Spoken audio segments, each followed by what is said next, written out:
Good day, gents, and welcome to another episode of Father's Fire. My name's Jody Cedric, and every week we get together to explore the joys, the challenges, the triumphs, the sorrows, and yes, the fun of being a dad. And I tell you, every day is a mixed bag when it comes to being a dad. You never know what you're going to get. You never know what you're going to wake up to. You never know the challenges, the opportunities that await you.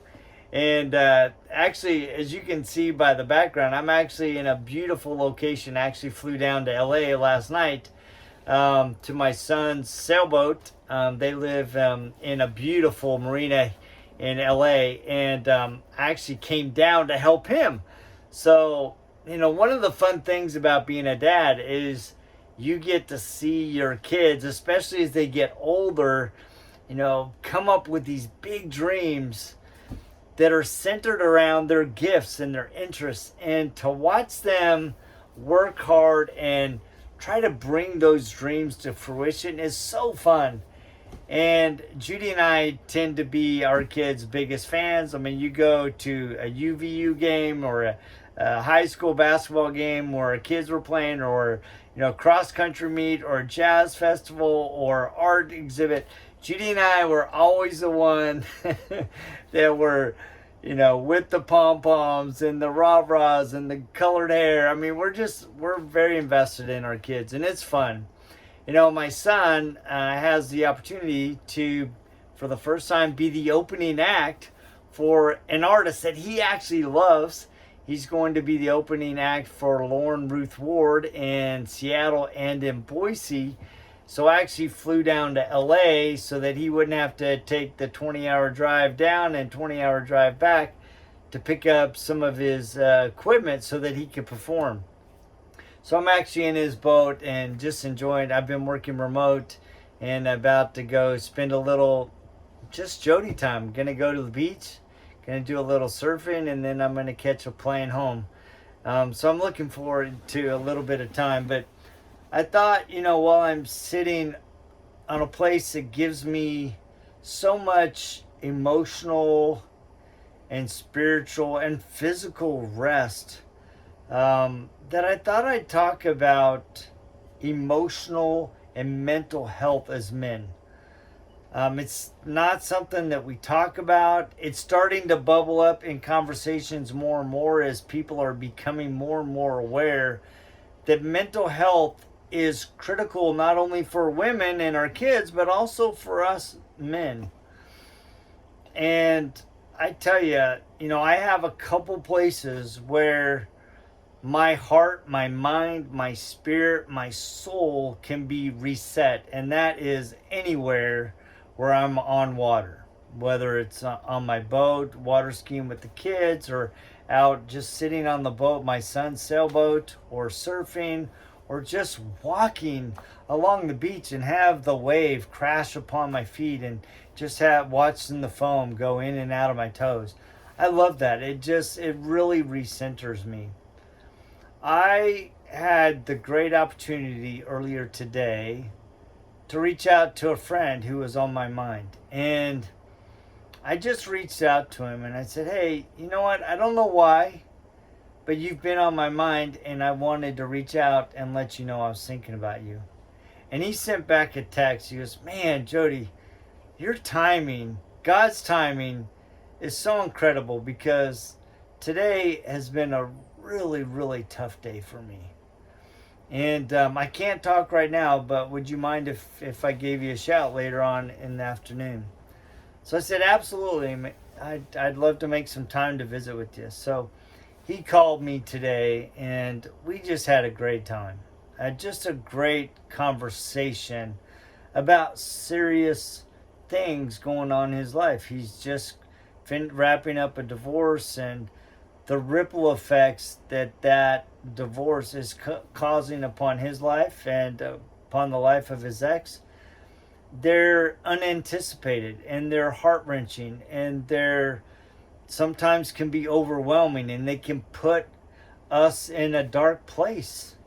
Like he was in a dark place emotionally and spiritually, and he's like, it's just nice to know that other men have my back, and that men have my back, right? And I was sharing with him how in 2019 I was going through a really, really dark time in my life, and probably the most challenging experience that I have ever had and my family has ever had. We were started in 2018, and we're just now beginning to see light at the tunnel. You know that there is an end to this. But I remember one day, dude, I was in a dark, dark place. And I was out wandering my neighborhood, just pouring my heart out to God. And I was going, why have you abandoned me? Why have you abandoned my family? And I wasn't angry with God, but I felt abandoned. I felt alone. I felt just like he had forgotten about us. And as I was pouring my heart out to God, and as I was thinking about the challenges going in my life and with my kids' life and my wife, and just, I mean, it just was, I was in a dark place. And it's actually the impetus of me writing my book, Learning to Dance with Currents of Life, when you feel like you're drowning. I felt like I was drowning from the weight of this experience. And in this dark moment, my friend Sean Hart called me. And I'm telling you, just having a friendly, loving, caring voice reach out and say, hey, Jody, I don't know why, but I feel like you need to visit. Is there something going on? So number one, I'm grateful that he felt the impression. Number two, I'm grateful that he acted on the impression to reach out. Just like I had the impression that I needed to reach out to my friend, and he's like, man, I'm so grateful that you reached out. And I think a lot of times we as men miss the opportunity to truly connect, to truly be a bridge of love and of comfort and of strength to each other, because we don't heed the impressions that come to us as we're going throughout our day. I mean, how many times do you get an impression, hey, you know what, you should reach out to this person, you should check on them, and we go, oh yeah, I'll do it later, and we brush it aside. On those occasions when I haven't brushed it aside, it has led to some of the most significant experiences that I've had with other men in helping them through their own challenges. So I think one of the things that we need to do as men is we need to create a better environment where, yeah, we're friends. I mean, we're all really good at friends. And have a beer and, joke and cut each other down, with with sly sense of humor, and, just, we're really good at that. But how often do we just go, you know what? What's on your heart? What's on your mind? And I think a lot of times we don't do that because we don't know what we would do if they said, oh, yeah, this today really sucked. Man, my wife hates me. I'm struggling with this porn addiction or alcohol addiction, and I just can't beat it, and I feel so weak. I feel so beaten down, and I don't know how I'm going to claw out of this situation. And we haven't been taught to do that, right? And I think we're getting better about it because we're having more discussions like this where we're going, you know what, men, you need to have a safe place, because there are so many times, and men, this is true. Women, sometimes you don't know that this is true. There are so many times when a husband comes home and he literally sits in his car,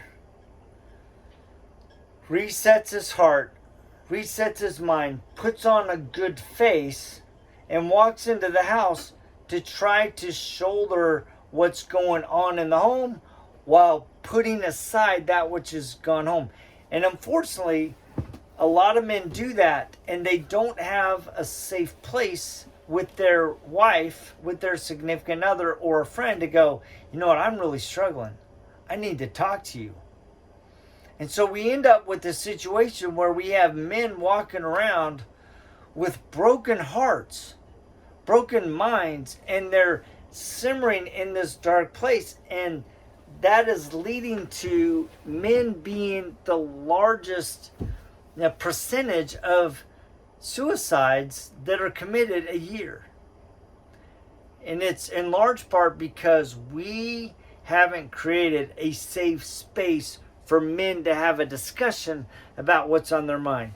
We also haven't created a safe place to allow men to have mental and emotional struggles. And I think it's important. You know, I remember very distinctly when I was 9 years old, the day that my dad got the call. We were all sitting at dinner, and my dad got a call, and on the other line, he's standing against the wall, and he's listening to the call, and all of a sudden, he crumpled to the floor. And he just sat on the floor with his knees up, with the phone on his ear, and he's just crying. And then after he said goodbye, he said, my brother killed himself today. And I wonder, you know, I was young. I don't know the conversations that went on with my dad and my mom and my dad with his siblings after the fact. But I just remember my dad crumbling to the floor and then him standing up, telling the family what happened. And then my mom getting up and going over and falling into his arms. Or more, my dad fell into her arms. In that moment, I could see that my mom was a core strength to my dad. That no matter how heavy this challenge was going to be and was, that my mom had my dad literally in his arms. And she was going to walk with him through the heartache and the sorrow and the brokenness of this experience. And a lot of men don't have that in their home. They don't have that in their relationship with their wife. They don't have somebody that they feel close enough to, you know, as a man, as a friend, to go, you know what, can I call you up? Can we go for a drive? We need to be those kind of men. We need to be able to break the walls down of our emotional and mental weakness. And I say that I don't even like that word. It's not weakness. It's that when we have a mental and emotional strain, we need to go, you know what? It's okay. You think about when a little kid, you can have a boy and a girl, 3 years old, they're running down the stairs and the little girl falls and crumbles down and gets up. She's all crying. And what does everybody do? They run to her. Oh, poor little darling. I'm so sorry you fell. You know, what can we do to make you? And they pick her up. They coddle her. They comfort her. They let her get her tears out. But when the boy does that, same stairs, same hurriness, same crowd, what happens? He tumbles down the stairs. You know, and what's dad do? What's mom do? Oh, buck up. You know, just brush it off. All right, go play. It doesn't hurt that bad.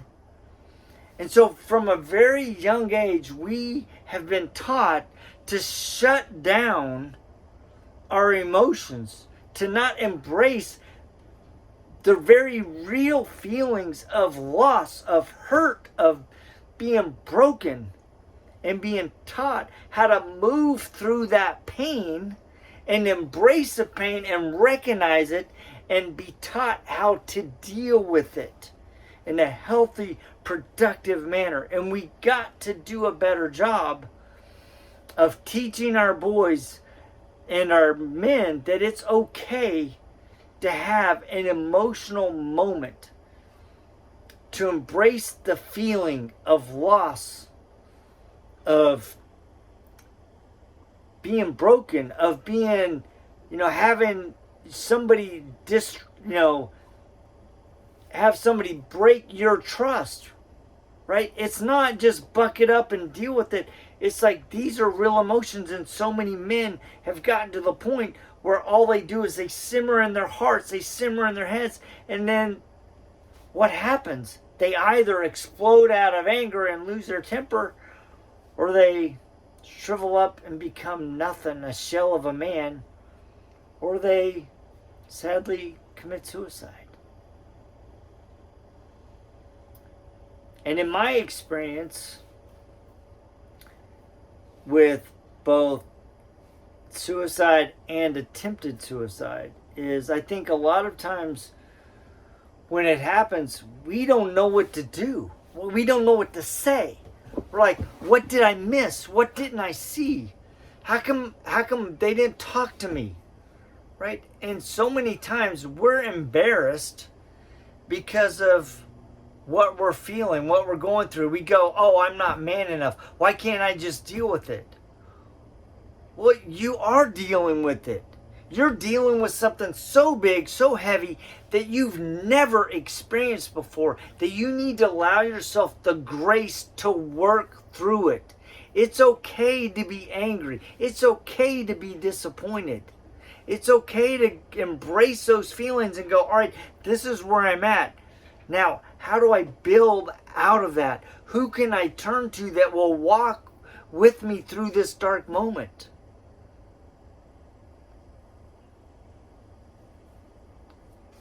I am so grateful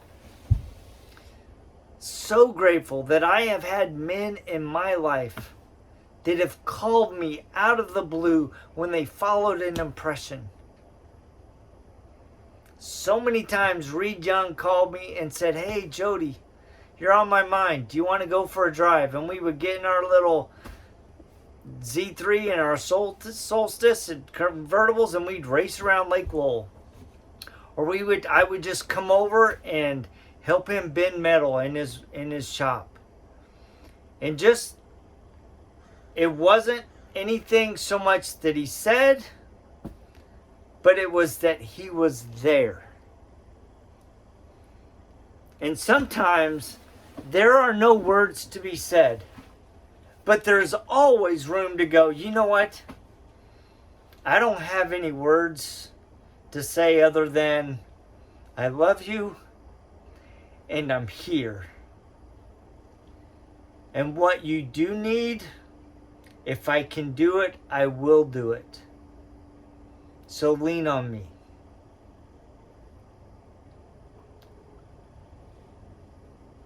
Mental health for men is a real issue.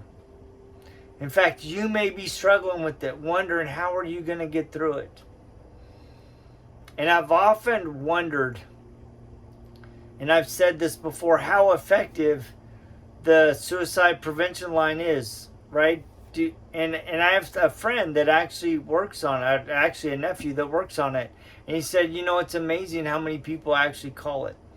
But I think what's better than a phone number that you can call to somebody that you don't know is having a circle of support, of friends, of family, of somebody close to you that you can go, you know what, today really sucked.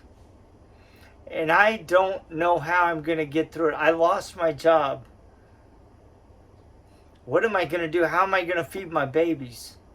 Oh, my wife has breast cancer. How am I going to deal with that? I don't even know what lies ahead. What's a chemo look like, right? My son has leukemia, and I can't take it away from him. As much as I would love to take it away from him, I can't. All I can do is be the dad that sits here and loves him and holds him while he's getting his chemotherapy and say, buddy, I got you. That is enough. I think it's hard for us men because we want to fix it. Sometimes your fix is just being a friend. It's just being present. It's just being there. So rather than discount just being there, embrace the opportunity to be someone's shoulder, to be somebody's courage, to be somebody's light in the darkness. Because sometimes all you need is a little bit of, you know what, I got you. I know it's hard, and I'm here. I'm walking with you. You want to go get a shake? Let's go get a shake. You want to have a hamburger? My treat. Let's go get a hamburger. There's power in just being present, just being a friend, just being a listening ear.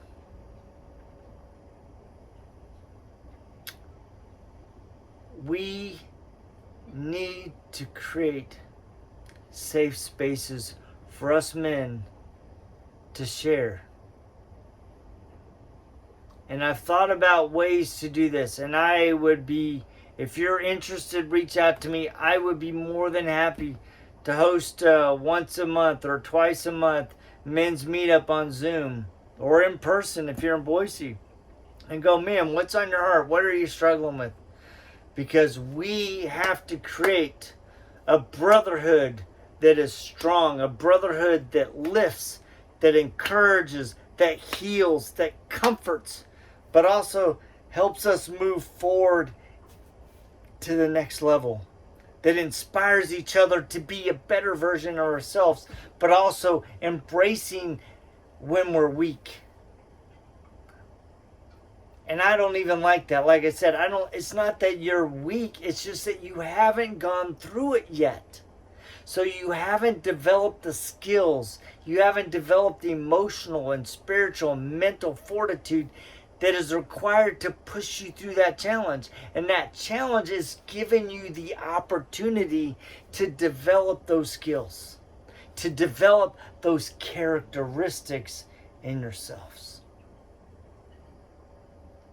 So men, I'd like you to take a moment, and I want you to think of someone that the first person that comes to your mind. I want you to reach out to that person, whether it's text or phone call or it's going by and seeing him at the office. I want you to go and reach out to that man, that young boy, that young man that just got married or is going through college. That the first person that came to your mind, I want you to reach out to them. And I want you to go, you know what? I was just thinking about you. And I hope you're having a fantastic day. Is there anything that I can do to help you? What's on your mind? What's on your heart? If you follow that impression, you will be led to know what to say. You will be led to that person that needs you. Because every situation, I may not be the person, but you may be the exact person that somebody else needs. In your life, your experience could be the blueprint, the guidebook to help them through their own dark waters, their dark seasons. So guys, let's create a safe environment. Let's reach out to each other. Let's recognize when we need help. Let's be humble enough to go, you know what?